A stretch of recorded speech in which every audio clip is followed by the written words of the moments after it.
Bonjour, chers messieurs les journalistes. Nous vous remercions d'avoir bien voulu faire le déplacement malgré les nombreuses contraintes pour répondre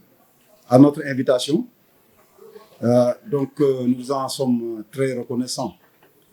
Nous vous avons convié donc à ce point de presse pour parler des journées portes ouvertes des bergeries Galoya. Parler des bergeries Galoya, c'est évoquer l'histoire de la modernisation du secteur de l'élevage à laquelle les bergeries Galoya ont contribué de manière significative.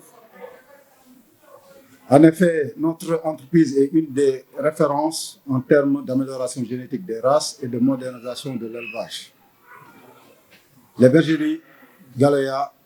ont 25 ans d'existence, pour ne pas dire un quart de siècle. Il nous a donc semblé normal de marquer un temps d'arrêt et d'évaluer le chemin parcouru et ensuite d'envisager des perspectives pour davantage moderniser le secteur de l'élevage. C'est donc tout le sens qu'il faut donner aux journées portes ouvertes des bergeries Galoya qui se dérouleront du 25 au 29 octobre 2023 au Musée des civilisations noires, donc à côté du Grand Théâtre. Donc au programme, on aura des expositions physiques d'animaux. D'animaux, si je dis d'animaux, il y aura des moutons, il y aura des vaches, et il y aura un peu de volaille. Donc ce sera des animaux de la bergerie Galoya, nés à la bergerie Galoya, suivant les différentes lignées avec lesquelles on travaille. Donc il y aura un box de lignée magistrat, un box de lignée galactique, un box de lignée Djogoy, un box de lignée Ramsès et un box un peu, je peux me permettre de dire hybride, où on va mélanger un peu toutes sortes de races qui sont présentes à la bergerie. Et à côté de cette exposition physique des moutons, on aura une exposition de tableaux de ces mêmes moutons, des moutons qui ont marqué l'élevage du Sénégal, de Gorgui, Ibukebe, Kabila, jusqu'à Bâtonnier, Mokosei, Moursil, en passant par Biraim, Biram Diémé, Algor, Djibi, Boyserer et tant d'autres sujets. Et même du côté des femelles, Djena, Aïcha, Bébé Yassine, Linger et tant d'autres femelles. Donc il y aura une cinquantaine de tableaux et c'est des tableaux qui ont été produits par l'artiste photographe Ousmane Diaye Dago, avec qui on travaille en collaboration. Donc ce seront des photos de ces moutons-là qu'on va tirer sur une toile et l'artiste va mettre un peu de ces ingrédients pour que ce soit une véritable œuvre d'art. Et justement, c'est la raison pour laquelle on a choisi le musée des civilisations noires. On aurait pu aller à au CICES, on aurait pu aller ailleurs, on aurait pu même rester ici à la bergerie Galoya. Mais si on a choisi d'aller au musée, c'est parce qu'il y a une partie artistique de cet événement. Et il y aura même les box qu'on va utiliser, il y a de l'art à travers ces box on va pas utiliser les barrières qu'on a l'habitude de cloisonner, avec lesquelles on a l'habitude de cloisonner les moutons. On a confectionné des box uniquement pour ça. Et tout ça rentre dans ce cadre-là. Tout ce qu'on fera, ce sera vraiment de l'art. Hein. Donc, à côté de tout cela, il y aura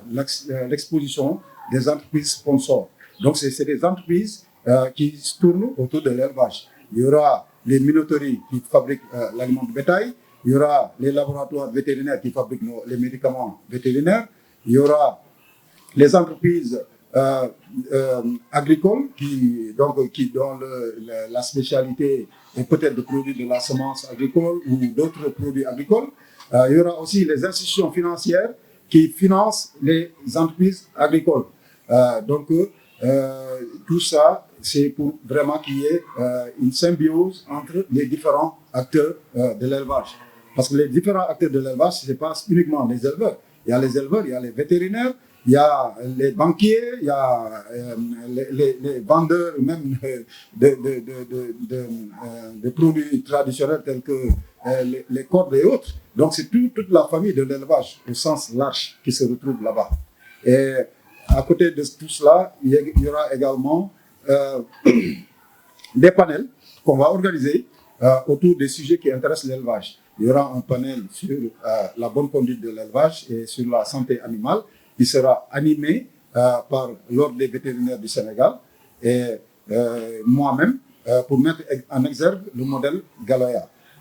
Il y aura également un panel sur l'alimentation et donc qui sera animé par les nutritionnistes de ces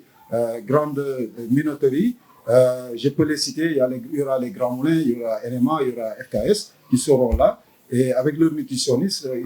non seulement ils vont bien sûr faire la promotion de leurs produits, mais le plus important, c'est de nous dire comment leurs produits sont formulés, à quoi ça sert et vraiment,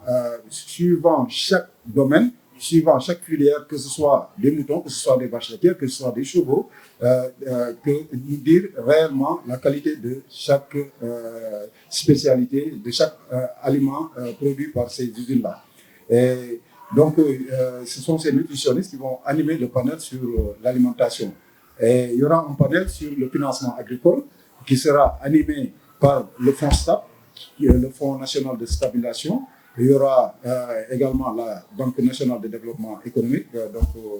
la BNDE. Donc, ils seront là en face de vous pour vous dire ce qu'ils ont fait pour les entreprises agricoles. Et au cas où vous êtes intéressé par le financement, par où passer pour accéder à ces financements. Donc, il y aura des échanges entre les entrepreneurs, donc les éleveurs que vous êtes, et les banquiers qui sont là pour vous aider. Également, il y aura un panel sur les cultures fourragères, parce qu'aujourd'hui, les cultures fourragères, c'est un sujet d'actualité. Si on sait qu'aujourd'hui, la paille d'arachide, le sac coûte 10 000 francs, et le sac d'aliments a atteint un niveau jamais atteint. Donc, la solution, c'est la culture fourragère. Et il y aura un panel qui sera dédié à ça. Et ce panel-là sera animé par les experts de l'ISRA. Si on sait que l'ISRA a produit beaucoup de semences telles que le Panico, Mombasa et autres. Donc, pour couronner tout ça, il y aura une cérémonie de remise de distinction à des gens qui ont été de grands partenaires de Galoya et à des gens qui se sont distingués dans l'élevage. Maintenant,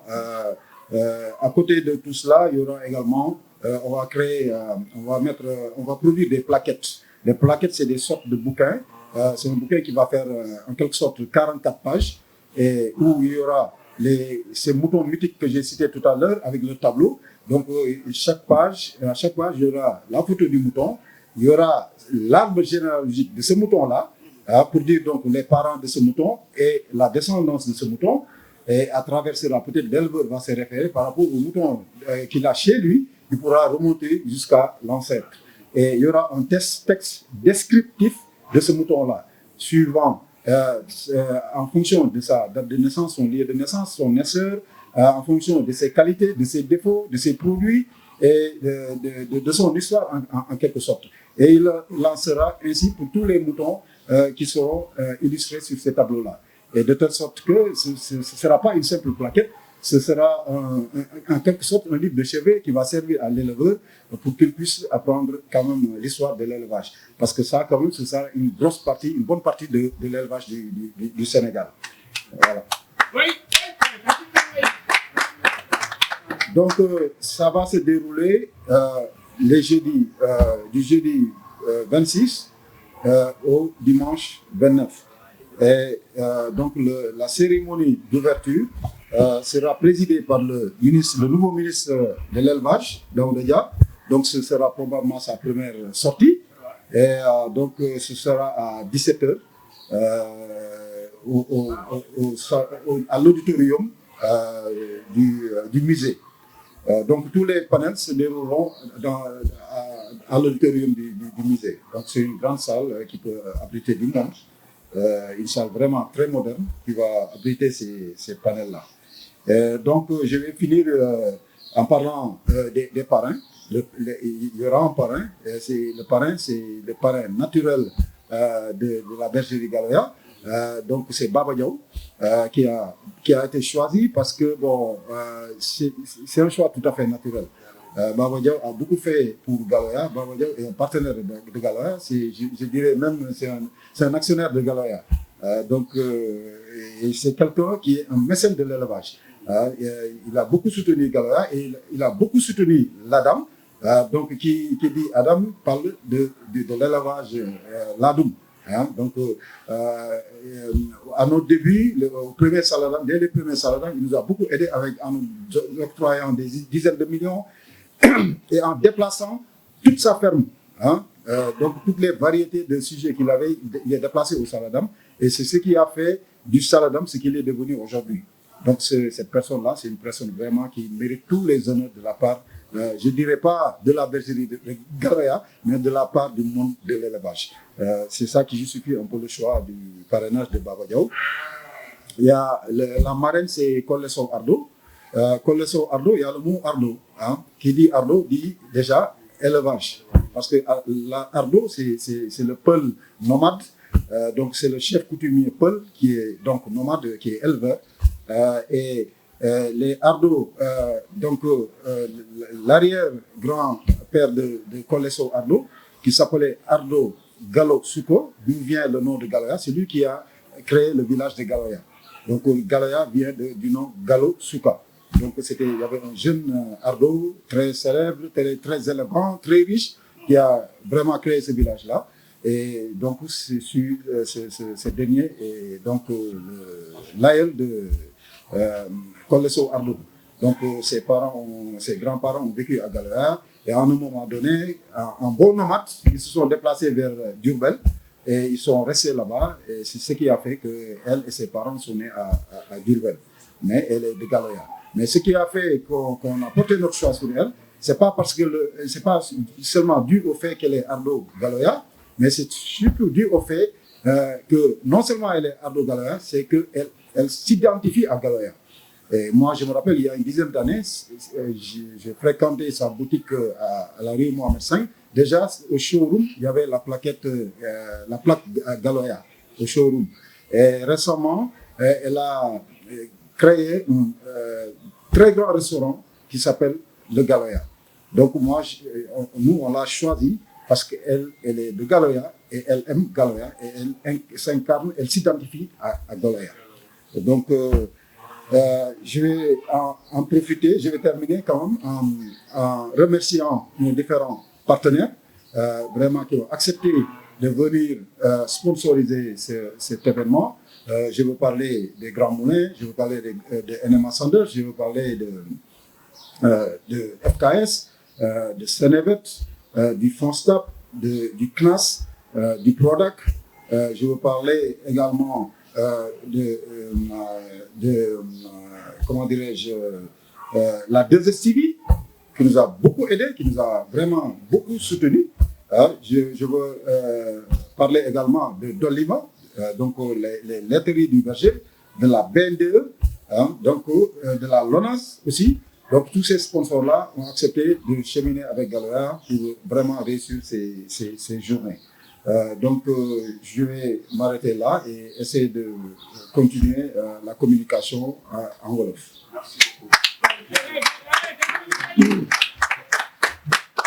Mbokki journaliste yi di leen di jaajëfal si seen teewaay si suñu point de presse bi donc point de presse bi li ko waral mooy waxtaan ak yéen si mbirum lu ñu sumb mooy journée porte ouverte Galoya. Parce que comme ni ngeen ko xamee bergerie Galoya bergerie bi nga xam ni tey jii am na 25 ans d'existence. Si je waxee 25 ans nag ëpp na ko maanaam mot na sax 30 ans mais si je waxee 25 ans c'est parce que à partir de la date bi ñu ne officiellement on est une entreprise, on est un GIE bergerie Galoya donc ba tey jii ñu ngi nekk les bergeries Galoya donc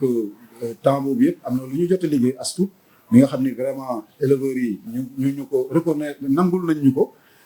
donc ba tax na nag ñu ngi si doon xalaat ba ne loolu inspiré nañu ñu ne il faut ñu taxaw seetlu xool lan la ñu war a mën a def comme éleveurs yi jàpp nañu Galoya comme bergerie de référence jàpp nañu les sujets de Galoya comme vraiment des sujets de référence te tey jii gétt yi boo dem sujet Galoya ñu ngi foofu soit ñu fa judd wala yi nga xam ne seen papa wala seen yaay ñoo fa judd wala seen maam donc compte tenu de tout cela nit yi ñu ngi référé si ñun par rapport à suñuy sujet par rapport à suñuy mode d'élevage par rapport à suñuy mode de croisement ak yëpp donc baax na tey jii ñu toog ne jéem a xool naka la ñuy partager expérience boobu naka la ñuy wane aussi li ñu jot a liggéey moo tax nag ñu toog réfléchir ñu ne léegi jot na ñu def journée porte ouverte bergerie Galoya journée porte ouverte bergerie Galoya boobu nag pour vraiment wane li ñuy jot a produire fàttali ni nit yi histoire Galoya histoire géniteur ak génitrice yi fi jaar yëpp mais aussi partager suñu expérience ak public bi si fànn yu ne si naka la ñuy defee suñu croisement naka la ñuy joxee lekk naka la ñuy amee yenn produits yi ainsi de suite donc programme bi nag ñu ngi koy tëral journée yooyu day commencer 26 novembre 26 octobre jeex le 29 octobre ñu si programme bi nag nu muy demee dina am exposition ay xar dinañ def quelques box rek échantillonnage pour exposer par exemple lignée magistrat lignée Diogoy lignée Ramsès lignée galactique ak lignée daanaka lignée yu bëri yi nga xam ni dañ ko dina am box boo xam ni box bi nga xam ne dañuy def boole lignée yu bëri yi nga xam ni yu bokkul ak yi ma cité léegi yi donc mais ku wax nag ku wax magistrat nag wax nga Aïcha wax nga Dieyna donc yooyu yëpp li ñuy produire fii li ñuy exposé fii la maintenant à côté de exposition xar yi day am exposition ay tableau day nekk ay tableau d'art yooyu nag tableau photo xar yi lañuy def si tableau dafa am artiste bu mag bu ñu wax Ousmane Ndiaye Dago bi nga xam ne ñëpp ràññee nañ ko à l'échelle internationale photographe artiste la moom la ñuy liggéey moom donc moom la ñuy jox photo yi daf koy tirer si toile def si jël pinceau am lu mu siy yokk ba nga xam ni toile yooyu day nekk vraiment œuvre d'art ba nga xam ni éleveur bi su ñëwee non seulement dina am œuvre d'art bu mu fekk foofu bu rafet mais aussi ku doon dégg Boy Séeréer rek di nga gis photom carrément en gros plan ku doon dégg Ibou Kébé même chose ku doon dégg magistrat même chose ku doon dégg Gorgui Birane ainsi de suite donc tey jii dinañu def presque 50 tableaux yi nga xam ni presque 50 sujets ñoo si nekk lu ko dalee ñoom Ibou Kébé Gorgui ba ay ñoom Birane ba jàll si Boy Séeréer jàll si ñoom Djibi jàll si ñoom Bachir ñoom Yannick ak yooyu ba ñëw si Galawaar ba ñëw si Algor ba ñëw si ñoom Makousey ak ñoom Batagny femelles yi tamit naka noonu lu ko dalee ñoom Dieyna ñoom mère bi ba si ñoom Aïcha ba si ñoom Pesman ba si ñoom bébé Yacine donc ba si ñoom Ramsès donc yooyu yëpp ay ñoom Linguère yooyu yëpp dañ ko fay exposé maintenant bi ñu yem rek si exposé photo xar bi rek teg ko noonu dinañ def benn plaquette bi nga xam ne pour événement bi la mais genre mën naa ko tuddee daal benn genre bouquet la benn genre livre lay doon bi nga xam ni day am photo yooyu yëpp moo wax mais à côté de photo bi dañ si def aussi arbre généalogique maanaam xar bi yan ñoo ko jur yan la jur xar bu nekk par exemple suñu defee Boy Séeréer dinañ def arbre bi nga xam ne day wane yaayam papam ak moom Boy Séeréer ak ay produits nga xam ne éleveur bi su ñëwee su amee sëtu Boy Séeréer dina mën a remonter ba xam ñen ñooy ay parents am dinañ si def aussi benn texte bi nga xam ni dañ si wax Boy Séeréer lu tax ñu tuddee ko Boy Séeréer kañ la juddoo naka la màggee palmarèsam